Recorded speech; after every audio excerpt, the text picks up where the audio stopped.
తర్వాత దీంట్లో 100 క్వశ్చన్లు ఇచ్చినారు జగన్ సార్, ఇవన్నీ భర్తీ చేయాల. మీరు సంఘాల్లో ఉన్నారమ్మా? మాకు డౌట్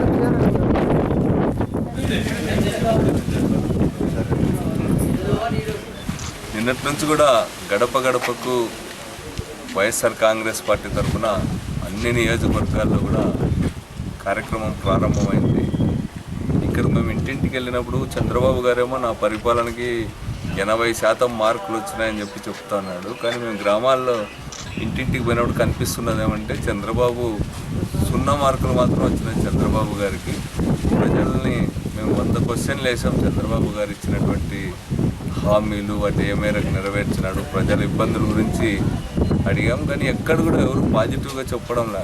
తర్వాత నిన్న మేము పోయినప్పటి నుంచి కూడా ఎట్లాంటి అసలు గవర్నమెంట్ ఉంది అనేటువంటి అభిప్రాయం కూడా ప్రజలు ఎక్స్ప్రెస్ చేయడంలా. ప్రచారము టీవీల్లో పేపర్స్లో తప్ప కింద క్షేత్రస్థాయిలో గవర్నమెంట్ ఉంది అనేటువంటి అభిప్రాయం కూడా ఏమాత్రం కూడా కలగడంలా. గ్రామాల్లో మాత్రం జపాన్ సింగపూర్ గురించి చంద్రబాబు నాయుడు గారు చెప్తా ఉంటే ఆకాశంలో తేల్చినట్టుగా చెప్తా ఉన్నాడు. కానీ గ్రామాల్లో మాత్రం ఏ సమస్య పరిష్కారం కావడంలా. అసలు ఈ గవర్నమెంట్ని అనరాని మాటలు అంటూ ఉన్నారు.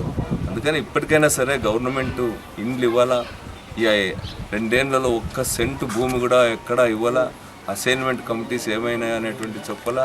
దాదాపు 67 మందిగా వైఎస్ఆర్ కాంగ్రెస్ పార్టీ వాళ్ళు ఉంటే వాళ్ళు ఎవ్వరికి కూడా ఒక్క పని కూడా చేయనీయకుండా, వాళ్ళు ఎలక్ట్ అయినటువంటి వాళ్ళని పని చేయనీయకుండా, వాళ్ళని అభివృద్ధిలో భాగస్వాములు చేయకోకుండా ఈ ప్రభుత్వం పెద్ద తప్పు చేస్తూ ఉంది.